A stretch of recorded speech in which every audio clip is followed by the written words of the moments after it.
Hi, thank you for joining us on this episode of Sports Bets for Free. My name is Scott Jenkins, your host, just a local sports bettor here in Phoenix, Arizona. And hopefully today with our picks and your picks, it's going to be another profitable day for you. NFL Week 6, we'll get into this Sunday slate of games there after the Thursday night win by the Chiefs against the Broncos. We start off with another London game, another 6:30 out west, 9:30 Eastern game. Baltimore currently a 4.5-point favorite, 42.5 total on that particular matchup there. I do like quite a few things in this Baltimore game. We do like Baltimore itself, so we did Ravens minus a half first quarter, Ravens minus 2.5 first half, and Ravens minus 4 for the game. We also like the Ravens over 10.5 team total first half, over 23.5 team total. Zay Flowers over 55.5 rush yard. Let's say that one more time. How about Zay Flowers over 55.5 receiving yards? DeAndre Hopkins over 59.5 receiving yards, and Gus Edwards over 40.5 rush yards. And as well, Lamar Jackson over 42.5 rush yards. So we'll go through that one more time in that Ravens-Titans game in London early. Ravens minus 2.5 first half. Ravens minus a half first quarter. Ravens minus 4 for the game. Ravens over 10.5 team total first half. Ravens over 23.5 team total. DeAndre Hopkins over 59.5 receiving yards. Zay Flowers over 55.5 receiving yards. Gus Edwards over 40.5 rush yards. And Lamar Jackson over 42.5 rush yards. I mean, big things in that particular matchup there. The Ravens should be 5-0 if it wouldn't be for nothing but turnovers. That's really what's cost them. They've moved the ball pretty much at will, almost on everybody they've played. Titans have looked like the Titans, right? So they haven't been able to run the ball. The Hopkins has worked out for them, but they haven't been able to run the ball, which has kind of been their bread and butter for quite a many years. Especially, Henry, and then you go back to Jack. They've had all kinds of dudes that could get back there and run the ball. So not being able to run it's definitely been a little bit of a concern for the Titans. That's why we like the Ravens here a little bit more. Plus that Ravens defense, I think it's top 5, top 7 at worst defense. A little bit better than the Titans on that end of the ball as well. The Ravens have to do one simple thing. If they protect the football, they should win this game by touchdown plus. Shouldn't be any reason not to protect the football here. So Lamar, they've been sloppy with the ball, to put it mildly. So in that particular matchup, we'll get into the 10 o'clock out west games, 1 o'clock Eastern, 49ers, Browns. Of course, Deshaun Watson going to be out. The reason for the big line change is we're now to the 49ers, basically a 10-point favorite. Total of 36.5, which is the lowest on the board as well. P.J. Walker. It's like, oh my God, here we go for another P.J. Walker episode. The difference with this P.J. Walker start, though, and I think a lot of the other starts we've seen, is P.J. Walker has a very good team around him, which has not been the case every other time P.J. Walker has started a game in that one there. So we do like the Browns, especially with that line jump to 10. 10 points is a lot. 49ers come off probably the biggest victory of the year, just crushing the Cowboys. So we do like the Browns plus a half first quarter, plus 5.5 first half, and the Browns plus 10 for the game. We like the Browns over 6.5 team total first half, over 13.5 team total. And we like Brandon Ayuk over 46.5 receiving yards. So we'll give you that one more time. Browns plus a half first quarter, Browns plus 5.5 first half, Browns plus 10 for the game. Browns over 6.5 team total first half, Browns over 13.5 team total. And then one player prop in that game is Brandon Ayuk, who I think still being undervalued. His number should be in a minimum in the 60s, I think, every week at over 46.5 receiving yards. So I just think the line's too much. I expect the 49ers to win by a touchdown. I think it's no problem probably. I just think that 10 number just leaves a lot to be desired in a low-scoring game. Having 10 points in your pocket on a total of 36.5 is pretty stout. We'll put it to you that way. So next game up, Panthers-Dolphins. Panthers how about Dolphins 14-point favorite at home, 47.5 total. I guess nobody's expecting the Panthers to score whatsoever in this particular matchup the way it looks. We do like a few things here. Basically, we like the Dolphins over 16.5 team total first half. Dolphins over 30.5 team total for the game. Tua over 85.5 receiving yards. I know that lines went up, I think, to 87.5. Still love it there. And Tyreek Hill over anytime touchdown. And Tua over 277.5 pass yards. So we'll give that thing to you one more time. Dolphins over 16.5 team total first half. Dolphins over 30.5 team total. Tyreek Hill over 85.5 receiving yards. Tyreek Hill anytime touchdown. And then Tua over 277.5 pass yards. We did miss 2 plays here. Raheem Mostert over 68.5 rush yards. I know this line's went up to 72, I believe. Still like it at 72. I think he's going to see majority of the touches. And then also over 86.5 rushing and receiving yards combined. So Raheem Mostert over 68.5 rush yards and then over 86.5 rushing and receiving yards combined.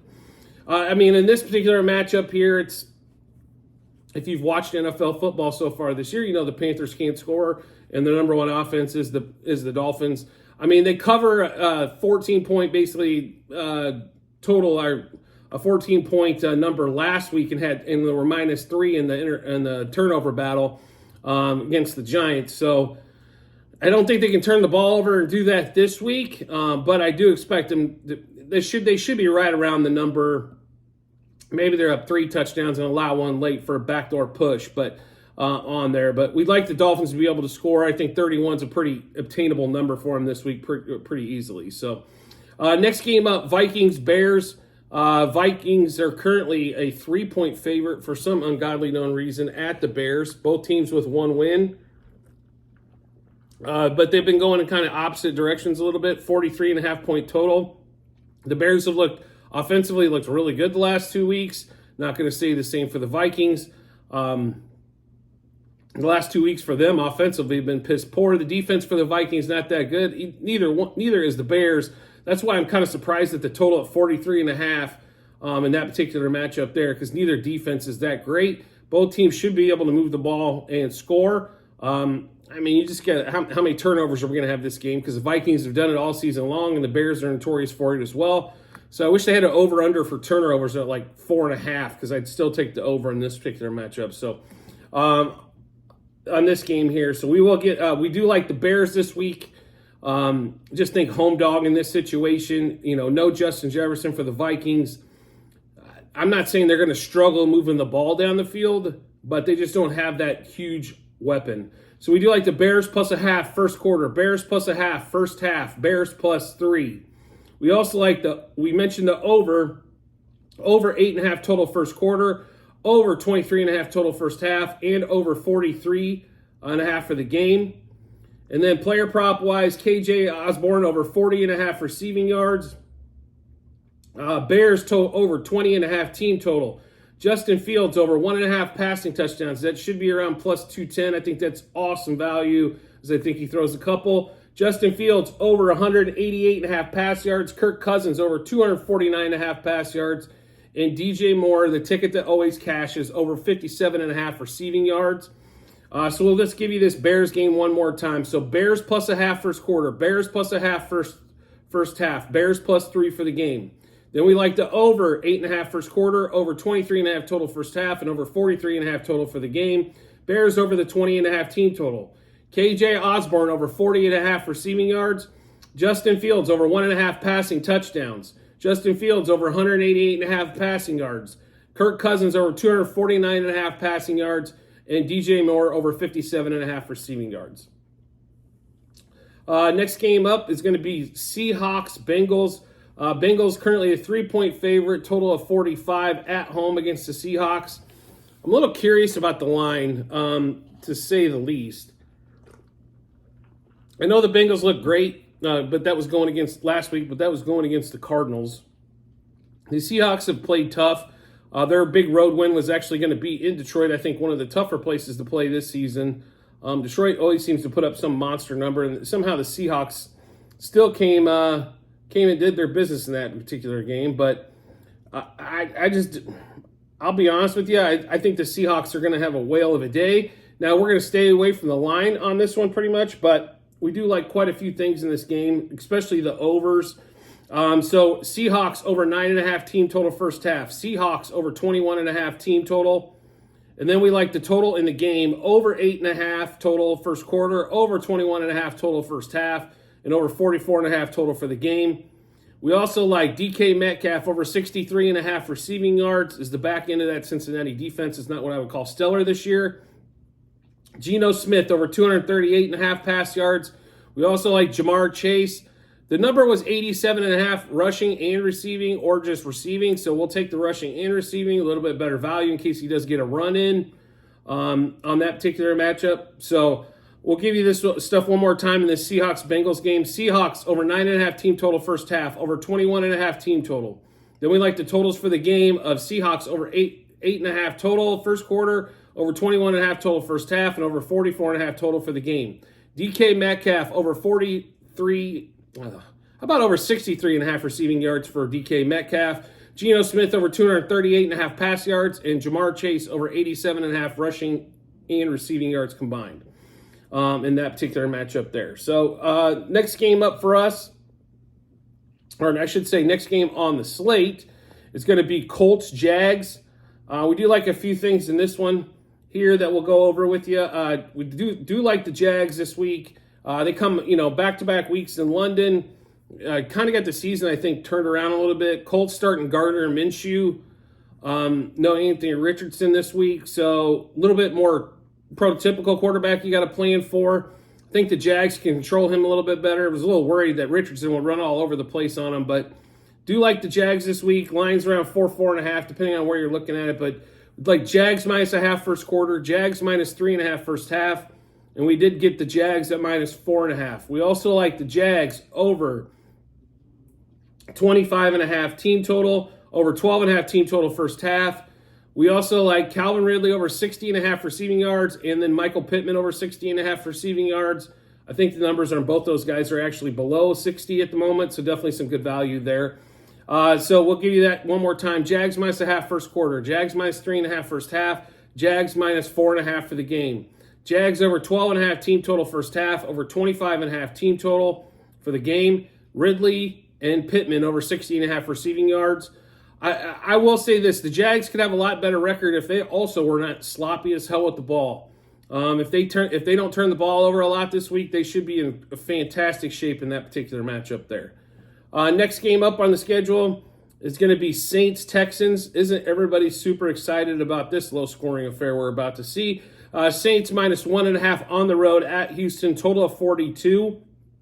And it was really simple for us in this game when it was at 42.5. We took the under. I mean, simple as that. So Saints under that 42.5 team total, under 77.5 total first quarter, under 20.5 total first half. And we did take the Saints under their 21.5 team total. So just a few plays on this, and they're all developing with the under. So Saints under 42.5 total, under 7.5 total first quarter, under 20.5 total first half, and then the Saints under 21.5 team total for the game. Next game up, Commanders-Falcons. And we do not have a play on this game. I can't get a read anymore on what the Falcons, they have no idea what they want to be offensively. Why did you draft Bijan in the top 10 if you're not going to use him properly? Don't know. But they do this with everybody, right? They drafted Drake London top 10, Kyle Pitts top 10. They don't use any of those dudes. It's an absolute clusterfuck for the Falcons. Of course, a lot of it has to do with the fact that the quarterback's a joke. And for some reason, they won't try to go make a trade for somebody. Or they thought he was actually a good option heading into the season. But the Commanders, on the other hand, got no clue what they want to do either. I think they want to run Brian Robinson, but Sam Howell's way too inconsistent to put anything behind him dollar-wise. So, once again, why mess around with it? I just get tired of betting on bad, inconsistent football teams. I'll put it to you that way. It just gets really frustrating when you're sitting there like, okay, you see it 1 week and then you don't see it for 2, or you see it for 2 weeks. Like if they had 4 weeks good and then 1 week off and then a couple, that stuff happens. But not every other week is a complete cluster, so, in that particular game. So, we'll stay away from Commanders-Falcons.